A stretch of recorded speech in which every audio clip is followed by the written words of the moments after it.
আর বরানগরের পরে নজর রাখবো আমরা বনগাঁর দিকে। বনগাঁর ভোটের আগের রাতেই স্বরূপনগরে তুল কালাম, শান্তনু ঠাকুরের গাড়ি আজকে বিক্ষোভ।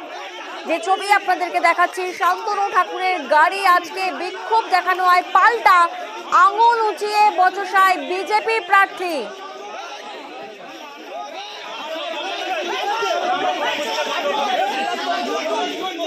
স্বরূপনগরের ছবি আপনাদেরকে দেখাচ্ছি, বনগাঁর ভোটের ঠিক আগের রাতেই স্বরূপনগরে তুল কালাম, যেখানে শান্তনু ঠাকুরের গাড়ি আজকে বিক্ষোভ দেখানো হয়, পাল্টা আঙুল উঁচিয়ে বচসায় বিজেপি প্রার্থী।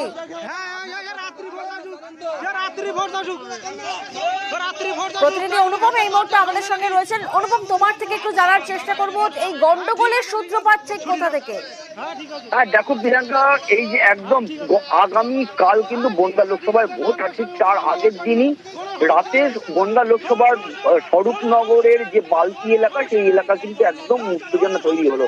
তার কারণ এখানে শান্তনু ঠাকুর এসেছিল তার কর্মী সমর্থকদের সঙ্গে একটা মিটিং করতে, আলোচনা করতে, আর তখনই কিন্তু গ্রামের বেশ কিছু মানুষ তার গাড়ি ঘিরে বিক্ষোভ দেখায় এবং তখন কিন্তু শান্তনু ঠাকুরও কিন্তু গাড়ি থেকে নেমে এসে সেই বিক্ষোভকারীদের দিকে আঙুল তুলে কিন্তু রীতিমতো তর্ক বিতর্ক শুরু হয়ে যায় এবং ঘটনাস্থলে বেশ কিছুক্ষণ এইরকম উত্তেজনা তৈরি হওয়ার পর তারপরে কিন্তু সেখানে শান্তনু ঠাকুরের সঙ্গে যে কেন্দ্রীয় বাহিনী ছিল এবং পুলিশ গিয়ে তারপরে সেখানে থেকে শান্তনু ঠাকুরকে সেখান থেকে বের করে দেয়। এই যে ঘটনা কিন্তু শান্তনু ঠাকুর এবং ছাত্রছাত্রী নেতারা যারা বলছে এইটা কিন্তু পুরোটাই তৃণমূলের কর্মী সমর্থকরা ঘটনাটা ঘটিয়েছে। উস্কানির অভিযোগ বিজেপির, পদ্মের দাবি খারিজ ঘাসফুলে। পাঁচ বছর দেখতে পাইনি আমরা, 5 বছর দেখতে পাইনি, 5 বছর আমরা দেখতে পাইনি।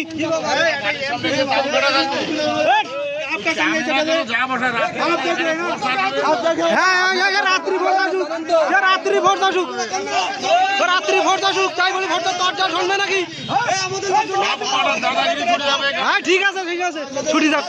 হ্যাঁ ঠিক আছে, হ্যাঁ ঠিক আছে, হ্যাঁ ঠিক আছে, ঠিক আছে, নাম গোস্বামী উঠুক, আমরা ভোট পানি, কোনো সমস্যা নেই, কোনো সমস্যা নেই, কোনো সমস্যা নেই, কোনো সমস্যা নেই, কোনো সমস্যা নেই। হ্যাঁ ঠিক আছে, 5 বছর দেখতে পাইনি, আমরা 5 বছর খুঁজে পাইনি, 5 বছর এমপি দেখতে পাইনি, কে এখন 5 বছর এমপি দেখে নাই। তৃণমূল এটা করেনি, এটা যেহেতু শান্তনু ঠাকুর গত 5 বছরে খুব বেশি মানুষের কাছে পৌঁছায়নি, এলাকার সাধারণ মানুষ ওকে খুব বেশি পায়নি, এই কারণেই সাধারণ মানুষই এই বিক্ষোভ দেখাতে পারে, এর সাথে দলের কোনো যোগ নেই।